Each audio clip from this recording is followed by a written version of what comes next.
Welcome to the Suspense Squad, where authors interview authors. And tonight we are so excited because we have with us the amazing Nancy Mehl. Am I pronouncing your name correctly, Nancy? Yes, exactly right. All right. Okay. Nancy is going to tell us about her upcoming release, Cold Pursuit. Not old, cold. Nancy, would you please read us the back cover blurb for your book? I can do that. Ex-FBI profiler River Ryland still suffers from PTSD after a case went horribly wrong. Needing a fresh start, she moves to St. Louis to be near her ailing mother and opens a private investigation firm with her friend and former FBI partner, Tony St. Clair. They're soon approached by a grieving mother who wants them to find out what happened to her teenage son, who disappeared 4 years ago. River knows there's almost no hope the boy is still alive, but his mother needs closure, and River and Tony need a case, no matter how cold it might be. But as they follow the boy's trail, which gets more complicated at every turn, they find themselves in the path of a murderer determined to punish anyone who gets in his way. As River and Tony race to stop him before he kills again, an even more dangerous threat emerges, stirring up the past that haunts River and plotting an end to her future. Can't wait on that. Now, when will that be out? July 11th. Oh, so Oh, we gotta wait, order it. let me order it real quick. Bless your heart, thank you. So you're the Well, one. you know, all of us will have it ordered by the end of the night. That's just how we roll. That would All be right, that would be so- a good birthday present for myself. So Well, that would be. Well, happy birthday. So, Nancy, the way this is going to work is we're going to answer you. You can delete that. We're going to ask you a few questions. Okay. So I'm going to say we're first going to have Loretta. Yes. Congratulations on your new book. It sounds amazing. Thank you. My question for you tonight is, how and why did you get started writing?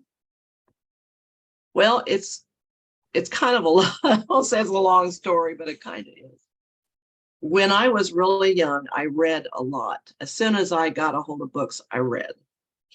And I mean, I would go to the library and check out 5 and 6 books and then get under the covers at night with a flashlight and read them all until, by morning. And I actually wrote my very first book for my brother. It was really, really good on lined paper with my own illustrations. It was 7 years old. It was called Danny Goes to the Circus. I don't know what happened to it, but it was never published. So. But I never saw myself as a writer. I saw myself as a reader. When I became a teenager, though, I was writing a lot of poetry, the kind that teenagers write, full of teenage angst. And I loved writing poetry. And one story I have to tell you, and this actually turned into why I became a writer. I had an English teacher who gave us an assignment to write 3 poems. And I thought, maybe I could do this. My home life was not the best. And I didn't have a lot of encouragement at home. And I thought maybe this is something I can do. And so I wrote the poems, and the teacher got up to read everybody's poems. She didn't say who wrote them, but she would read them. She read mine and she says, well, I'm certain I've read these somewhere. So she accused me of plagiarism, and I just took it. You're a teenager. You don't think about marching into the principal's office and saying she needs to prove this. I just took it. But when I was older, I tried doing so many things. I got into crafts, I got into painting, I got into cooking, I did all these things. And my husband would say, why don't you find one thing and concentrate on that? But I didn't know what the thing was. So I was listening to, 2 things happened at the same time. I was listening to a teacher, a Bible teacher, who said, if you don't know what you're called to do, go back to when you were a child and see what you did naturally. And so I thought about all the reading and how I love books. And then I thought about that teacher and I thought maybe she said that because I was good. I'd never really thought about that before. And the other thing was I fell in love with murder, she wrote. And I said, I think I want to be Jessica Fletcher, but maybe without the high body count. So, so anyway, I decided to try to write. And I was working at a bank then. And so at lunch one day, I got on the computer and I started to write a book. And by about the third page, I was like, this is not what I'm called to do at all. I can't do this. But you know, that little voice that says, try one more time. And so I did. And it just started, the words just started coming out. And they have ever since that day. And there were some other things, you know, I had to get real serious with God about it because, first of all, I didn't know what I was doing. So I got with a group of people. We had a private forum on, you know, on the internet, and we all studied together and try and learn the craft of writing, because I realized it is a craft. It isn't something you just sit down and do. You have to know what you're doing. And so we did that for a year. And at the end of that year, I began to realize that writing was going to take a lot of my life. It would take family time. It would take a lot from me. And so I had to know that this is what God wanted me to do. So I laid out a fleece, and which I don't really recommend. Really, we should be led by the Holy Spirit. But I was just so serious about this thing. I had to know. And I lived in Wichita, Kansas. That's where I was born and raised. And God and I had this thing about snow. It had to do with praying one time when I was a kid, asking him for snow when there wasn't supposed to be any on Christmas, and it snowed. I thought that was cool. So we had this snow thing. So I said, okay, God, if you want me to write, then and I picked a week in April. And I said, it's gotta snow during that week. Little did I know there had not been measurable snow in Wichita in April for 40 years. When I found that out, I about fainted. I'm seriously felt like I was going to faint. But anyway, that week that I picked on Friday, it snowed 9 inches. And so I said, okay. And that was it. So that's how I started seriously writing. That's amazing. That is amazing. I Yes. love that. I love that. I want to know what happened to the teacher. You know what? I tried to find her to say, hey, I've got a book contract, you know, and I could not find her anywhere. Isn't it awful? I really should have just forgiven her instead of trying to track her down, but I never did find her. So. All right. Well, our next question is going to come from Miss Virginia. Okay, well, congratulations on your upcoming release, Nancy, and your new contract. My question is about your writing process. How do you go from an idea to, are you a plotter, are you a pantser? I love to hear about how other writers put a story together. Well, I generally get an idea, and then from that idea, I'll start writing. I am a pantser. However, I also say about halfway through, I'll plot the rest of it out. Now, my daughter-in-law, she is strictly a plotter. I mean, she's got to plot all the way through the book before she starts. We wrote 3 books together, and I about gave her a coronary so many times because we'd have the plot all figured out. And one book in particular, we got together the next weekend to work, and I said, listen, I've got an idea. There's a pink Cadillac. And she goes, her eyes get real big. She says, what are you talking about? That's not what we plotted out. So anyway, she finally kind of got used to it. But I do like to make sure I'm going in the right direction after I get started, so I didn't get myself caught into something. But the reason I love being a pantser in one essence is that if something strikes me as like, hey, that's a better idea than what I had, or what about this? I like to be able to be free to follow that. Mm-hmm. So that's my process, I think. Although the last 2 books, the one I'm working on right now, and 2 books before that, I think, I did something I'd never done before. Somebody had said something about it, some other writer.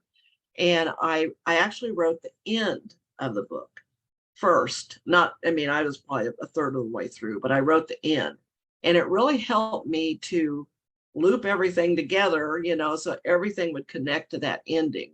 So I kind of like that now. I'm not going to do it every time, but I kind of like doing that. That's a new thing. So when you do that, do you already know in your pantsing world, because yay pantsers, do you already know who your villain is when you start? Yes. Now, there's been a couple of times I wasn't sure, but for the most part, yes. I try to, I don't want to say I put my villain first. That sounds terrible, but I mean, I know my main characters, but my villain is so central to the story that I try to know who he is before I get very far, at least into the book. Do you ever change your villain? Yes, I have. That's that pantser thing. And excuse me, my voice. I'm getting over the flu and I'm still a little froggy.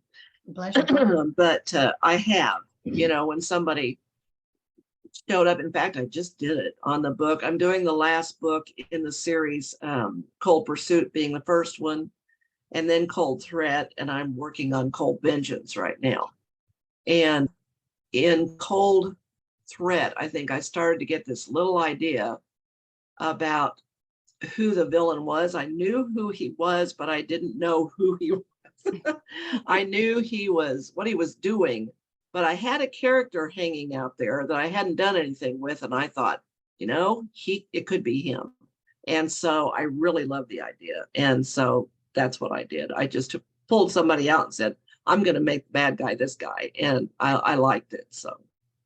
We I have a like pretty that good answer. mix of pantsers and plotters in this group. I think we're like half and half or something. I wish I could plot the whole thing out. I really do. And maybe someday I'll be able to. If I could just get the ideas while I'm writing out the plot, then it would be great. But for some reason, it just hasn't worked that way with me. I just need to have that strange idea come up or to see something that I hadn't thought of before. So maybe I'll never plot a book out.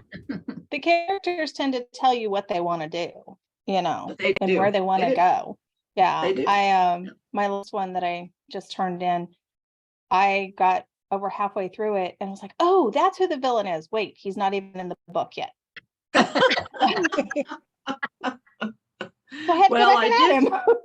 I did kind of a no. Some people don't. I really have a mystery side to me, and that's what I thought I would be writing. The whole way I got to suspense is just insane. But anyway, so I go ahead and I use that mystery part of me. So a lot of people don't like it when the bad guy is revealed at the beginning. They like to wait and be surprised, but I've done it in Cold Pursuit and people seem to like it. Okay. And it's funny too, because a lot of like say you watch a TV show, I used to watch a lot of Criminal Minds, and a lot of times you knew who the bad guy was. The whole story was how to get the bad guy.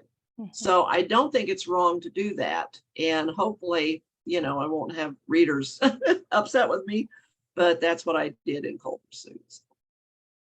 I like that. Once in a while, it's a little bit of a change up. It's like, especially if you're an avid reader of suspense or romantic suspense, and especially if you're a writer of it, you kind of, kind of the path of how it's going to be, like, when the reveal is going to happen. So I like doing that because it kind of throws us off our game a little bit. So yeah, and it makes it a challenge too. I wouldn't want every book I write to have the same formula. Exactly. Sometimes you've got to, for your own sake, you've got to do something that draws on your creativity, and you have to be bold enough to try something new. So sometimes it works, sometimes it doesn't, but you have to be willing to give it a try.